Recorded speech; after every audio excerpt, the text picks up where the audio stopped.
I can yell too.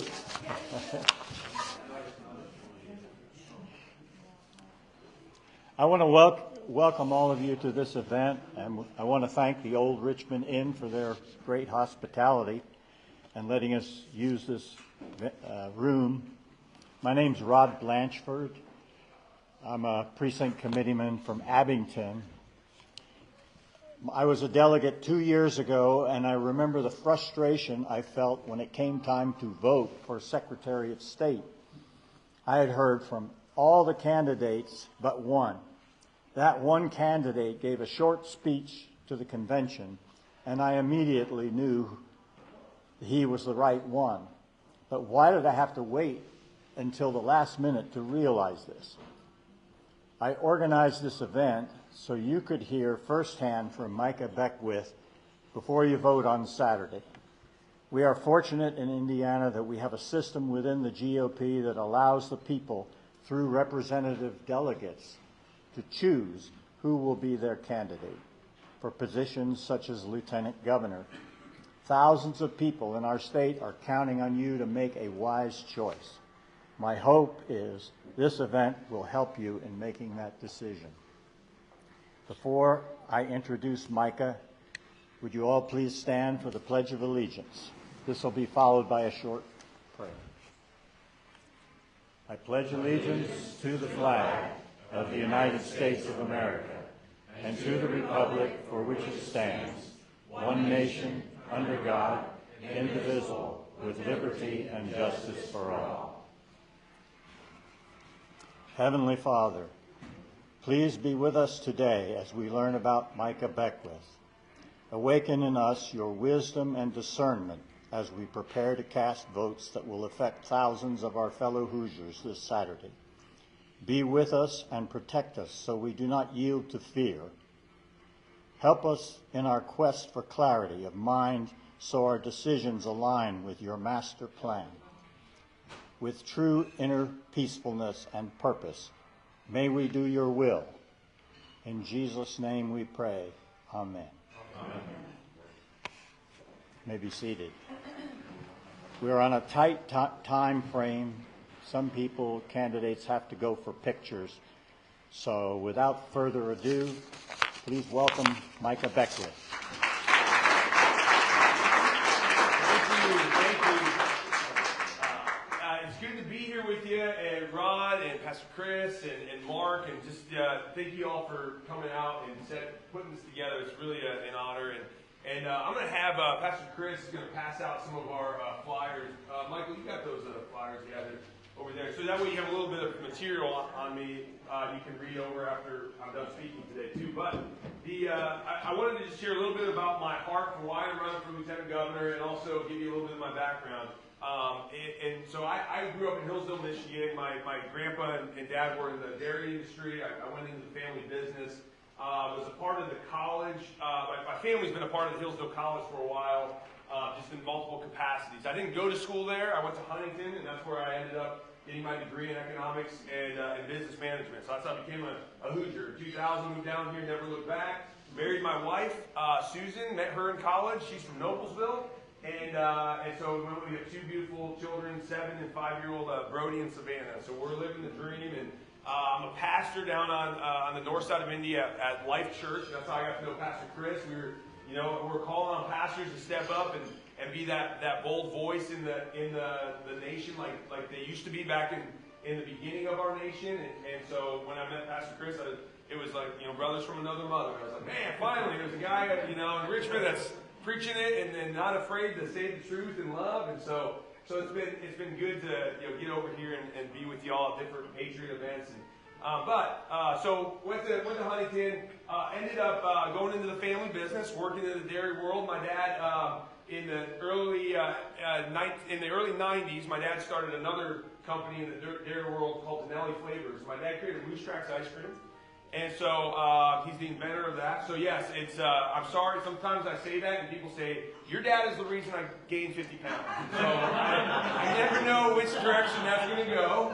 And so, but it was a good industry to be a part of, especially as a kid growing up. But I got to work with farmers all over the country, and still today we do that as well. We work with small dairies, big dairies. I've worked in a dairy.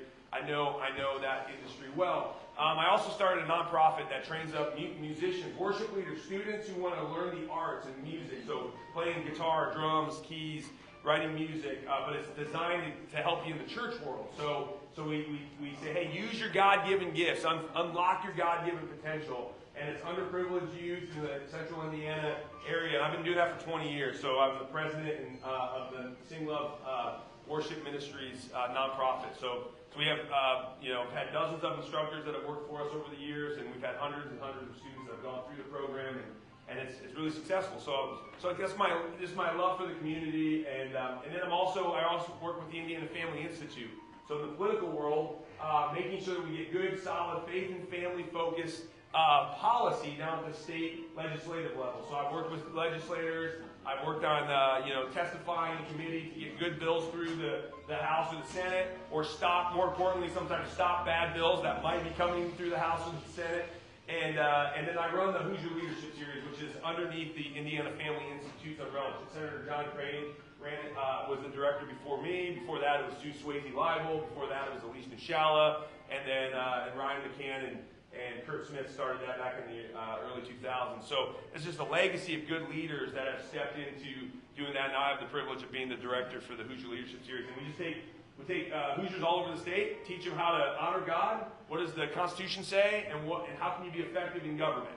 And whether that's just being an activist, someone who knows what's going on, or someone that actually is going to run for office somewhere. So we try to help people get engaged. So I met my wife. We got married in 2007. She actually was Miss Indiana, which was great before we got married. She worked with Mitch Daniels quite a bit. She would always sing the national anthem wherever most places when you go speak, you would ask her to come and sing the national anthem if it was a bigger event. And I think by default, because she's Miss Indiana, I haven't read the bylaws, but I think that makes me Mr. Indiana. So I'm just going to say that right now. I haven't read the bylaws, but I think that's how it works.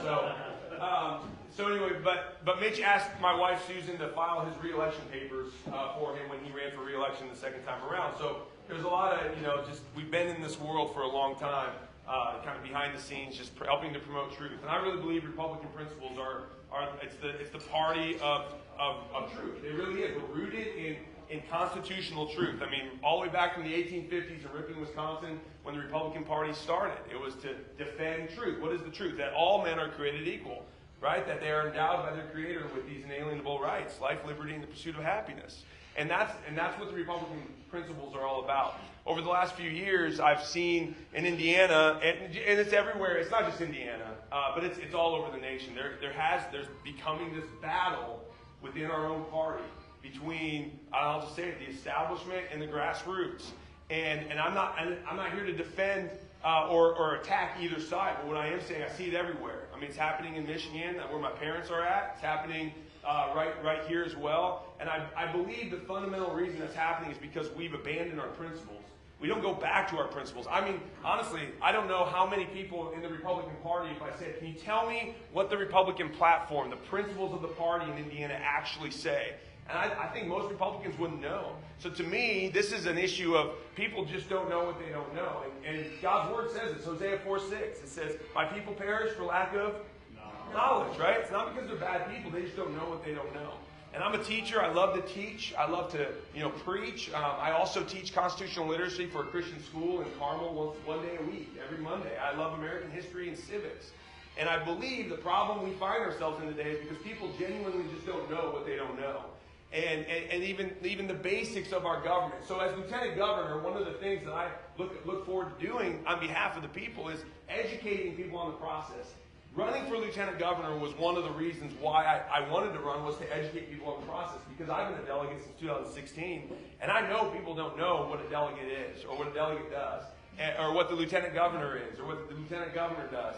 And so part of me running has forced the conversation of, can someone actually do this? That's what I heard at the beginning. Can you actually run for Lieutenant Governor? Are you going to go to jail for doing something wrong? It's like, no, you can do this. This is how the process is set up. And then it's, okay, well, I want to vote for you. How do I support you? Well, you got to be a delegate. Well, what's that? Okay, and so we've had this massive turnout of delegates all over the state this year, and I think it's been amazing. Both people who don't like me and people who like me. And you know what? I don't care. I'm just glad people are getting engaged, right? And so fundamentally, I'm a teacher. I want to explain the process to people because I think that's how we then take back our republic. We take back what we've seen slipping through our hands for so long. So my background told you a little bit about the dairy industry, and the lieutenant governor is the secretary of agriculture. And so I would be very well equipped to be able to serve our farmers, our small farmers, protect our land. Right now, I will tell you this. I've been very much engaged in the battle for Indiana farmland for the last 6-7 years. We have a hostile takeover of our farmland happening right under our noses. And it's coming from conglomerates, corporate conglomerates, coming from foreign nations even. And so I'm a free market guy. I believe in the power of the invisible hand, like our founders wrote about through Adam Smith's Wealth of Nations. Like, I believe in that. But I also believe that we have to be wise, be as shrewd as serpents, but as innocent as doves. And I think what's happening is we are selling our soul in a lot of these transactions just because somebody can pay us a little bit more. But I also know that the farmers are doing their best to provide for their families.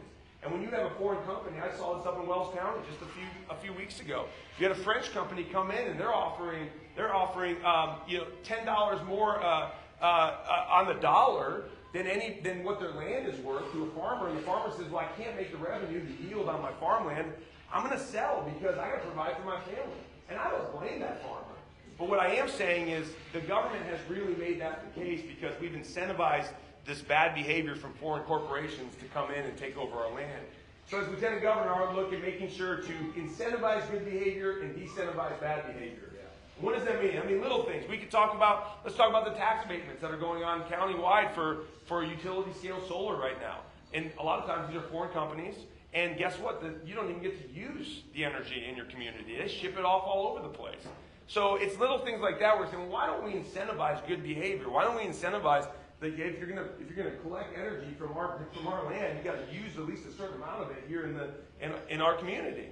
And why do we give these tax abatements for companies that are coming from France or China or foreign countries?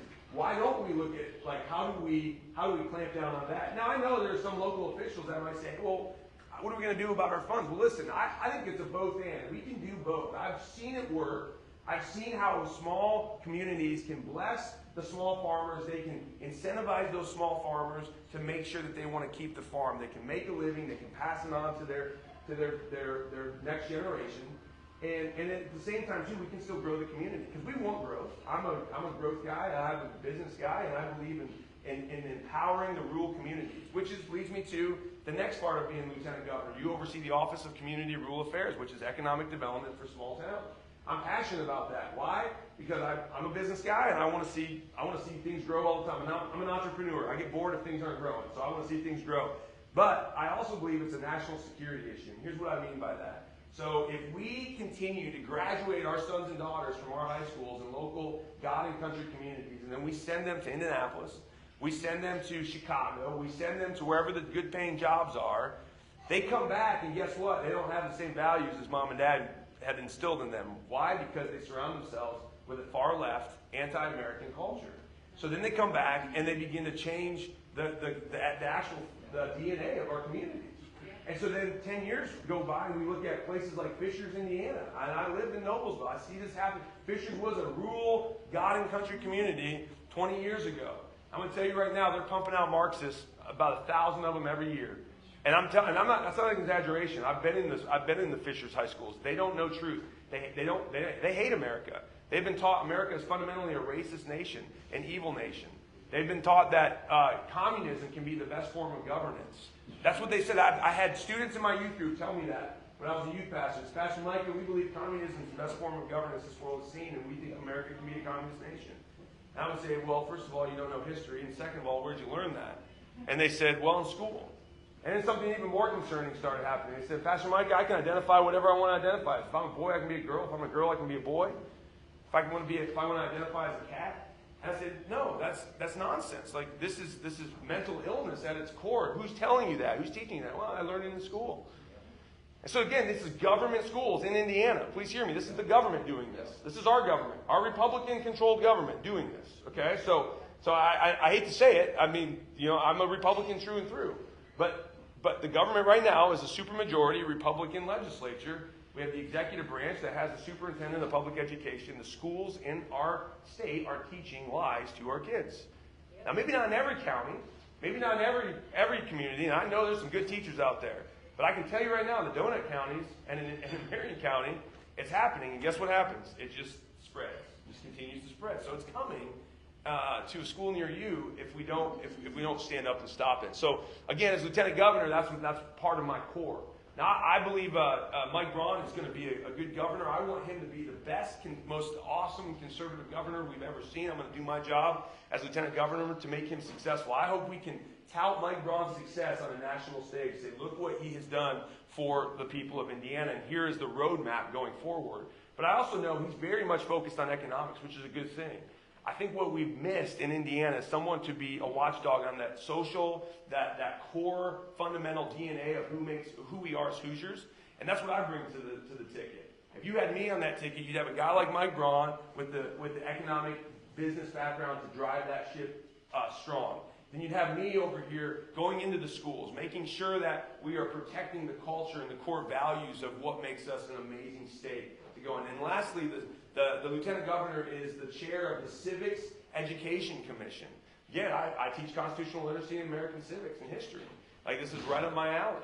So even on the way down here, I was talking to a friend of mine in the legislature, J.D. Prescott. And I'm saying, hey, J.D., I hope you bring your bill back last year. You brought a bill that highlights where the Hoosier name comes from. It comes from a black Methodist pastor named Harry Hoosier that in the early 1800s was preaching to the hunters that were in the Indiana-Ohio territory. And they didn't cuss as much, they didn't drink as much, they didn't smoke as much, and all the other long-form hunters that were hunting this land, they said, man, those guys are a little different. They talk about this Jesus guy, and they don't cuss as much, and they would say, what's up with them? And people would say, well, those are the Hoosiers. Those are Hoosiers guys, the Harry Hoosiers guys. And that's a part of our history that we've lost. And so for me, I would say, okay, as someone who wants to teach civics and get real true history back in our schools, working with the legislature, someone like J.D., and say, J.D., you brought this bill last time that would make Harry Hoosier the official reason we are called Hoosiers. That way I can then, as the chair of the Civics Education Commission, can go into the schools and teach that America, we had in the 1800s, in the early 1800s, there was a black Methodist pastor that we are named after that will totally undermine CRT all day long. It will. It will, because CRT says, no, we're racist, we're an evil nation, and black people really haven't been able to have the same leg up ever. It's like, well, what about this? We're named after a black Methodist pastor in 1804, right, in 1805. Yeah. And I think those are the little things that I'll do as Lieutenant Governor, that it's very strategic. It might seem really small or inconsequential, but it's not. It's planting the seeds in the next generation, building a legacy so our children and children's children have that same experience that we've had. And it's slipping through our fingers right now. I see it. As a teacher, as somebody who's worked with students for my whole career, as somebody in the business world, I can't tell you how many dairies, even dairies, that we're talking with, and they start putting in this woke nonsense. You see in their email signatures, they've got the pronouns, they've got the Pride Fest, that they're celebrating and all this stuff. I'm like, this is a problem. This is a big problem. And again, I love everybody. This is not a slam on any one person. Everyone's made in the image of the invisible God. But I do know that when lies come into our culture, we're called to stand against those lies. And so as Lieutenant Governor, that would be my heart to serve you, the people, to say, okay, I'm going to be somebody that can run the ball down the field when Mike Braun throws it to me, but I'll also be able to stand up and counter some of those moral failings that we've been seeing in our state. And I think that's the last 8 years under the Holcomb administration, while Eric Holcomb is very economics focused, you don't hear, when's the last time you've ever heard Eric Holcomb come to a platform and say, I want to talk about faith and family values? It doesn't happen. Now, it doesn't mean he doesn't have them. It just means he doesn't lead on those issues. And we need leadership on those issues right now, because I'm telling you, that's where the battle is. And if we build a strong economic house, but we are on a foundation of moral decay, that house is going to come collapsing to the ground. Ask the people who run businesses in downtown Indianapolis what it's like to have a strong economic house built on a morally decaying foundation. They can't do it. They're shutting up their businesses. Like, the circle is not the circle anymore. Why? Because crime, because they're afraid, because of theft. Why? Because we haven't led on those moral issues. And so, to me, that's what I would bring as your lieutenant governor. So, it's a little bit about my background, a little bit about the why I'm running. I really wanted to force the conversation on who does this office belong to. Over the last 20 years, as I've watched the office of governor and lieutenant governor work together, one of the issues that I've seen, if you go back all the way to Mitch Daniels, I think Mitch did some great things. He got our economic house in order, which is good. We needed to do that. But remember, his lieutenant governor was Becky Skillman. Well, Becky Skillman and him started having a little bit of some clashes within that executive branch. What did he do? He kind of pushed her out. Can't fire her because he doesn't own the office, but he pushed her out. And then you had Mike Pence do the same thing to Sue Ellspermann. They had some clashes going on. And please hear me. I think iron sharpens iron. It's a good thing to have some classes going. If you're a leader that has yes men around you, that's a bad thing. I'm a pastor. I always tell my congregation, don't tell me what I want to hear. Tell me what I need to hear. And I give you the permission to do that. But then Mike Pence did the same thing to Sue Ellspermann. Same thing with Eric Holcomb and Suzanne Crouch. I mean, it's no secret that they don't get along very well. He didn't endorse her for governor. He took her off her signs in 2020. It was just Holcomb to say Holcomb Crouch. Why? Because she was pushing back on him a little bit. And it hit me, and I said, why do these men think that they can just throw these women off to the sidelines? And it struck me after I had a conversation with Suzanne about 2 years ago. She's a friend of mine. She's a heart the size of a pickup truck. I mean, she's one of the most genuine people in politics, in my opinion. But I said, Suzanne, I know there were things about the shutdowns, the mask mandates, the vaccine mandates, when Governor Holcomb vetoed the women's sports bill that kept biological men from playing in women's sports. All of these things, Suzanne was not happy about. She did not like those things. And she went to Eric behind closed doors and tried to do something. But I never heard anything publicly from her on any disagreements. And I said, why didn't you publicly say anything? Like, we needed you to be a voice, a little bit of that check and balance in that moment. She said, Mike, I couldn't do that. I said, why not? And she said, because he appointed me. I worked for Governor Holcomb. And I said, wait. And this is not a slam on Suzanne. Please hear me. I was thinking the same thing too. I was like, yeah, you do work for Governor Holcomb. And then it hit me. I was like, wait, why did I vote for you in 2020 at the convention as a delegate? And I walked out of that meeting and it hit me. I said, okay, I know what I have to do. This is not right. We had turned the lieutenant governor's office into a secretarial role. That's why when these men disagreed with these women that were in the lieutenant governor's branch, they saw them as secretaries. And they said, you're not supporting me 100%, then you're fired. And I said, that's not how this office was designed. This office was designed to be another voice of the people in the executive branch. And I've heard people in the establishment who've criticized me, and they said, now Mike Braun hasn't said this, I don't think he actually thinks this, but I know some of his people have told others that it's gotten back to me. They say, Mike Braun doesn't need a check and balance. Mike Braun doesn't need an insurance policy. I'm going to tell you right now, I think Mike's going to do a good job. But no leader should ever say, I don't need a check and balance. Right. Even Jesus submitted to authority. Yes. Submitted to the authority of the Father. Every servant leader should have a check and balance or accountability. That's why, as a pastor, I have an elder board. I have my leadership over me. This is why, as a CEO and the president of a nonprofit, I've got a board that checks and balances me. That way I don't do something dumb and run the organization off the cliff. That's a good thing. So when that happened, when I had that conversation with Suzanne, I said, okay, we've got to force the question in Indiana, who does the lieutenant governor work for? You work for the governor, or do you work for the people? And I believe the way that the Constitution is written, the way that the party bylaws are set up, right now it's for the people. Now they could change it at some point. They could say, we don't like what Micah did, and we're going to change it, we're going to take it away from the people, and we're going to give it to the governor. Okay, well, at least at that time, at least then they're being honest. So I'm forcing that conversation, and I believe that I can be a healthy voice of the people. I can bring energy to Mike Braun, and like I said earlier, I want to make him the best governor, help make him the best governor he could be. And I will be that strong defender of truth in that administration. I'm not trying to get in his way. I'm not trying to usurp him by any means. Him and I are friends. We've worked together in the Hoosier Leadership Series. I've had him speak at our D.C. Leadership Conference in D.C. Since 2018, since he's been senator. So it's been a lot of fun working with him in the past, and I know we're going to work together again in the future too. So a little bit of my background, a little bit of my why, And I'd love to open it up for any questions you might have at this point, because I know we got to be got maybe about 30 minutes, and before people, any questions? Any questions?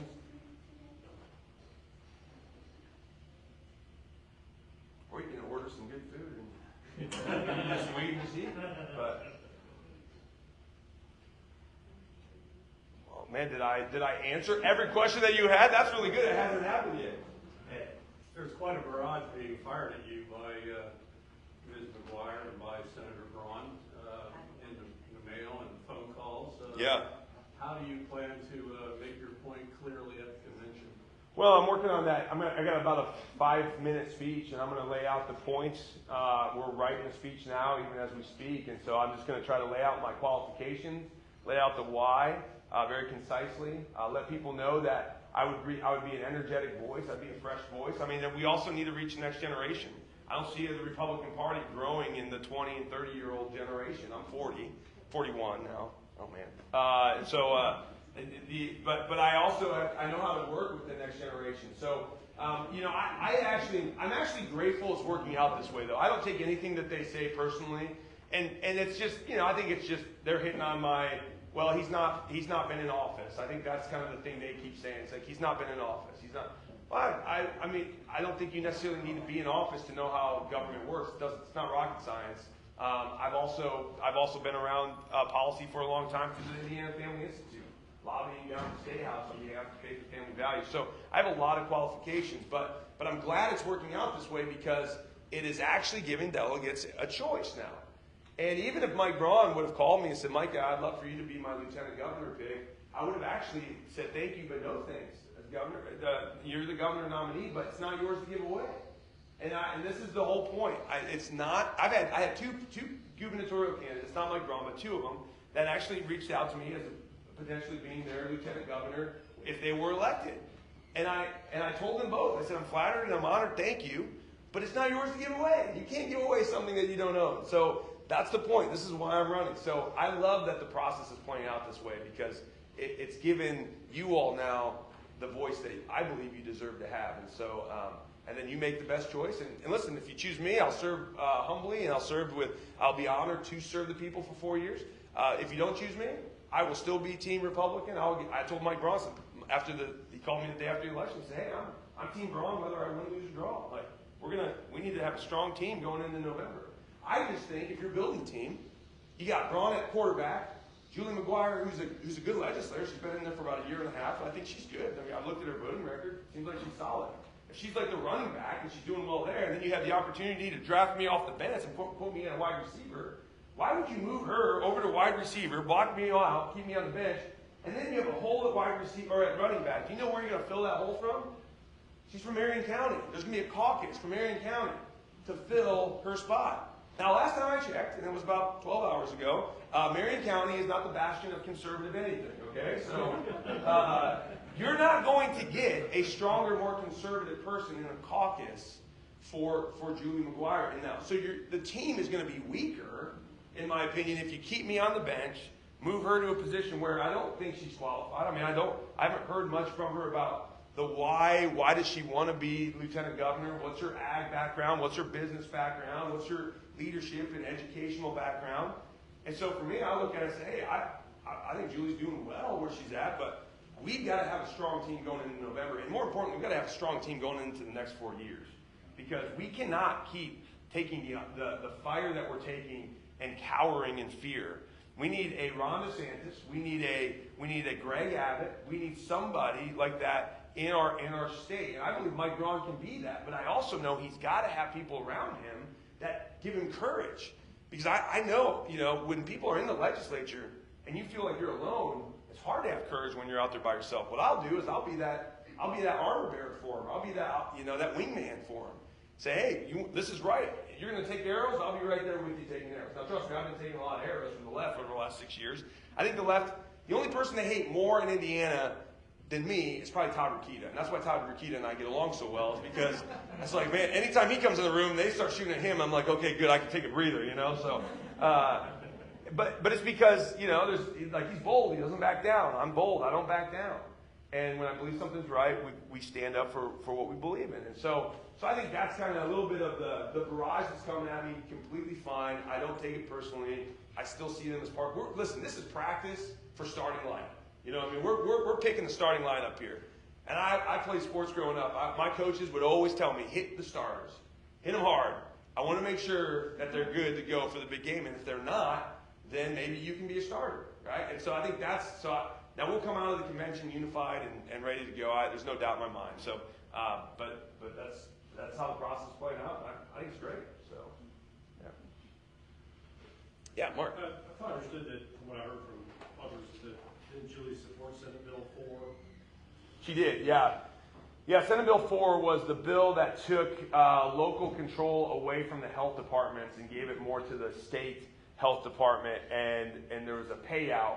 So it's essentially, give us your liberties and we'll give you more money, is what Senate Bill 4 was.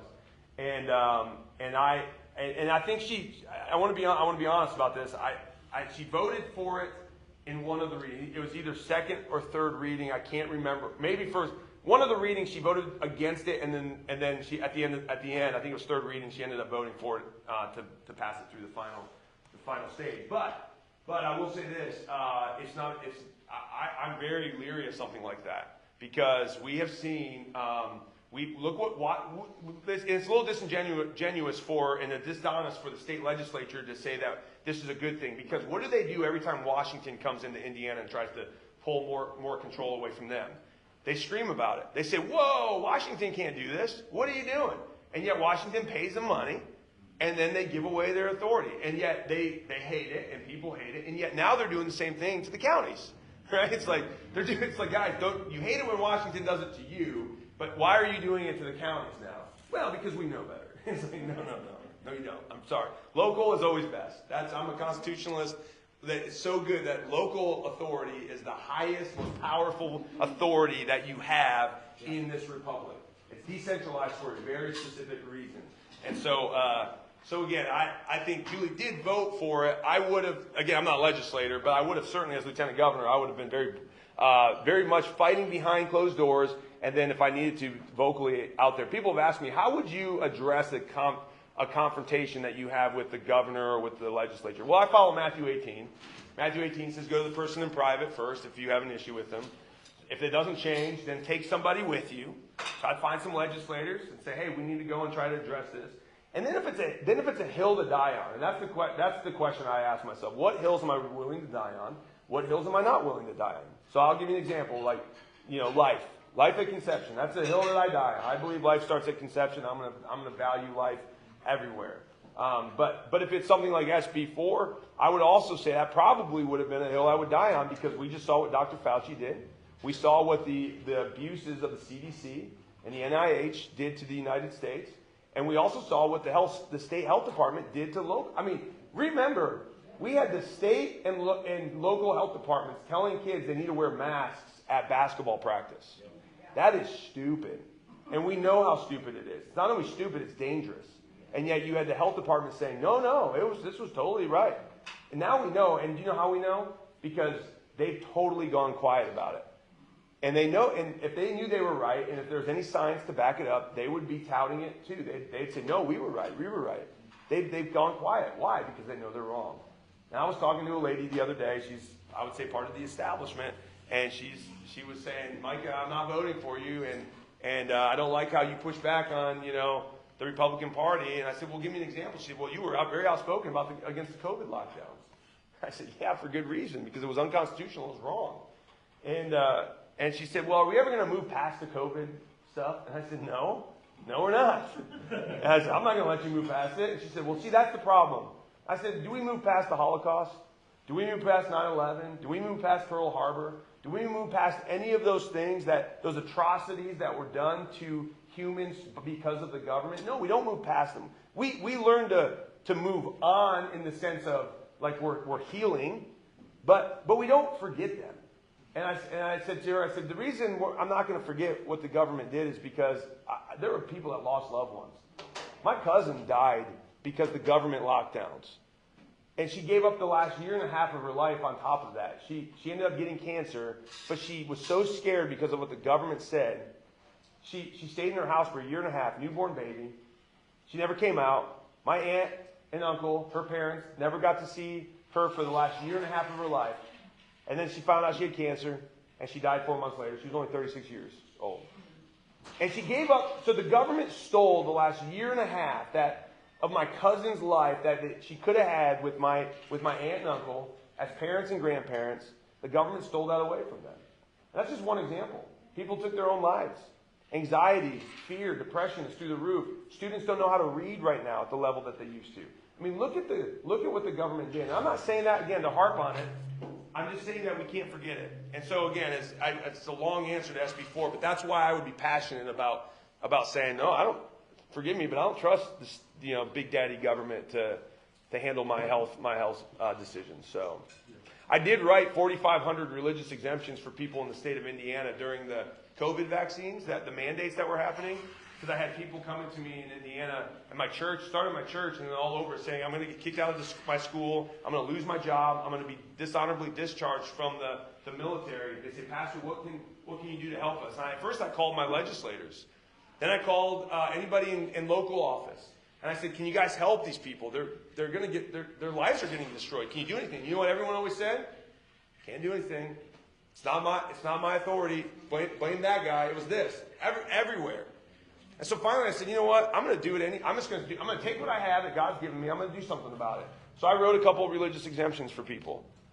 And you know what? They worked. And then word got out that, hey, there's a pastor that's standing up for my liberties. Maybe he'll write me a religious exemption. So people would call. I'd talk to them. And they'd say, can you write me one? I'd write them one. And they'd take it in, and they were working. People kept their jobs, stayed in school, stayed in the military. I had multiple people at Grissom Air Force Base that were a couple years away from retirement. And they were going to lose their whole pensions, everything they worked for, their whole career, because they were going to be dishonorably discharged. But they knew they couldn't put this experimental vaccine, this drug, into their body. They knew it wasn't right. And so they were like, what do I do? And I wrote them a religious exemption, and they were able to stay still to this day, they work at Grissom.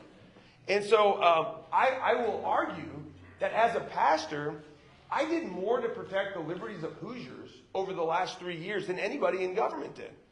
Show me somebody that did more, and then I'll relent. But you can't, because nobody did.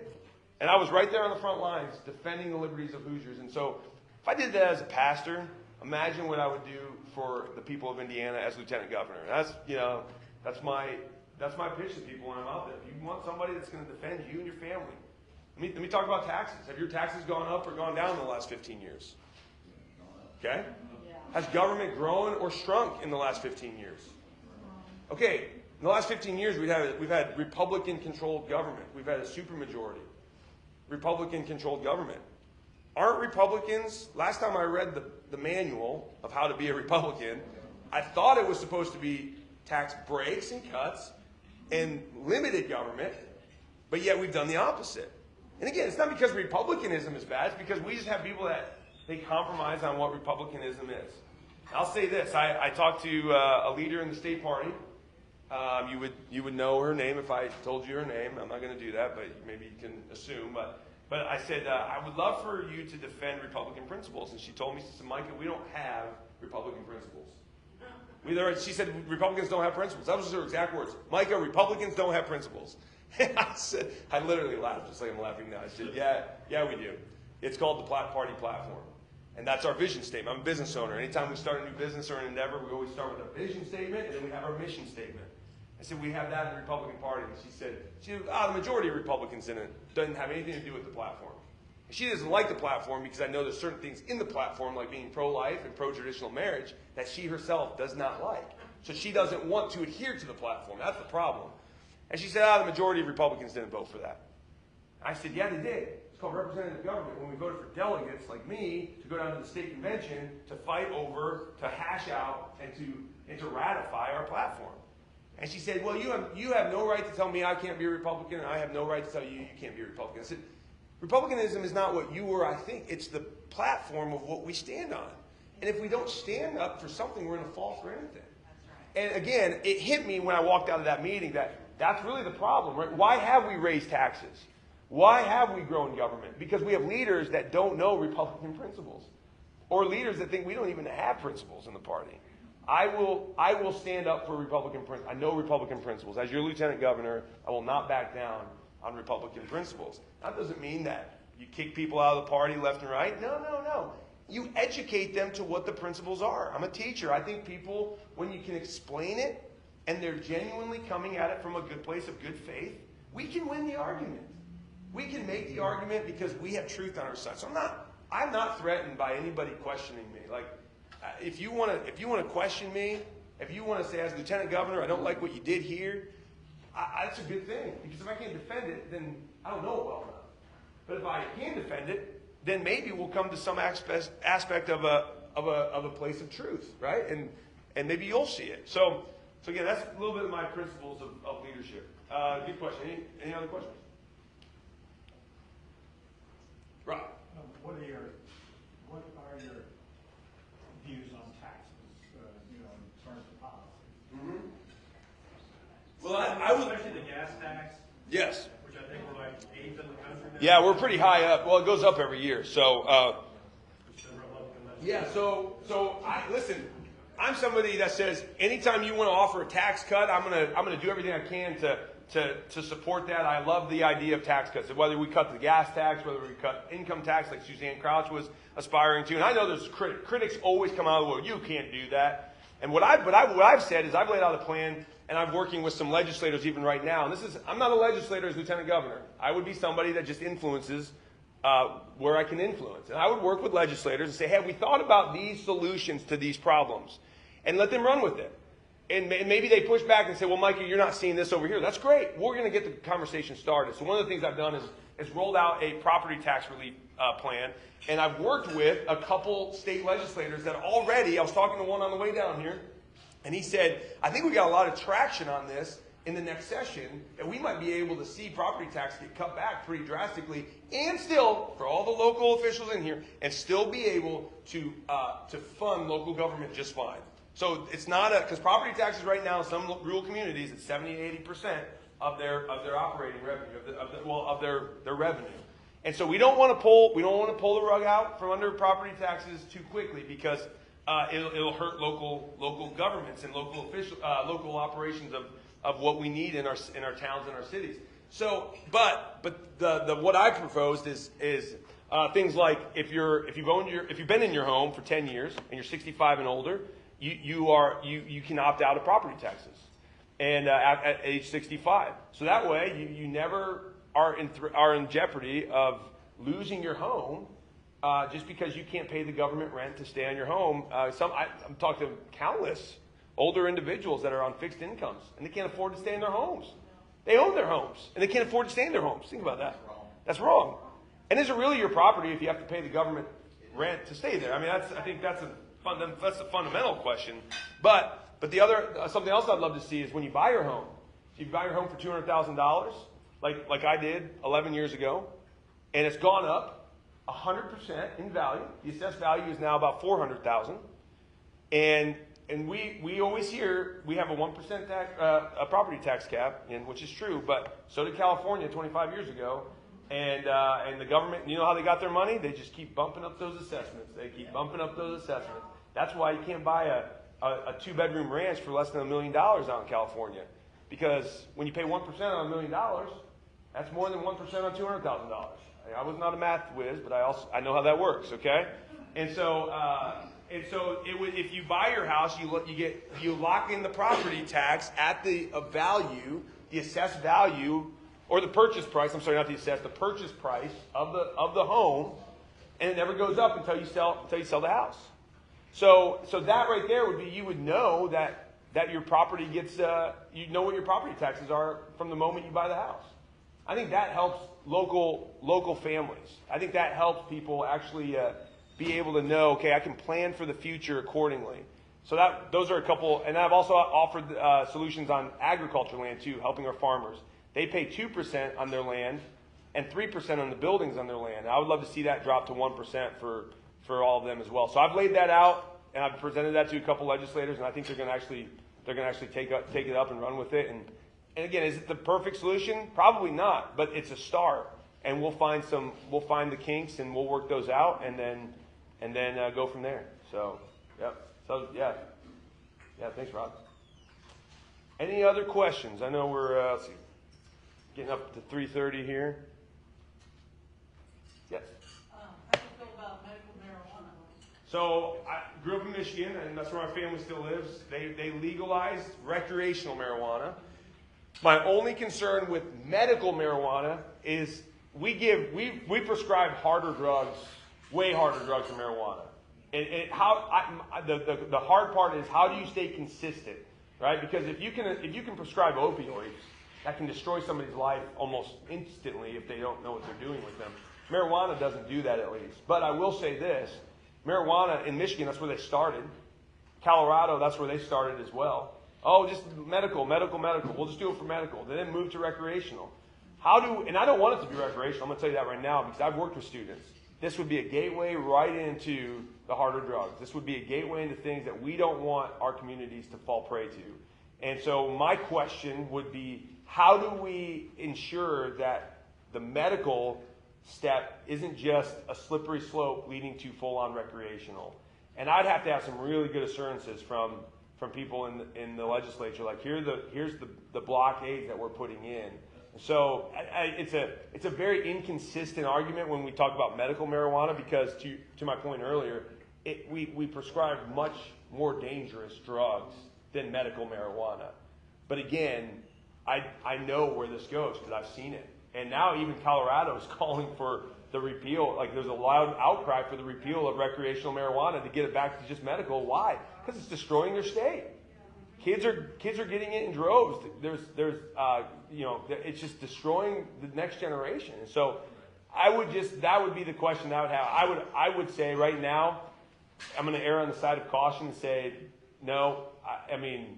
But at the same time, if I can be convinced that there's going to be some good checks and balances for the medical, and it was not going to go past that, then I would say let's have a conversation about it. But I just think I've seen it's proven to work the other way, where it goes medical, then it goes recreational a few years later. So that's what I think would happen. So I'd probably be someone who said, I'm a little skeptical of that, but yeah.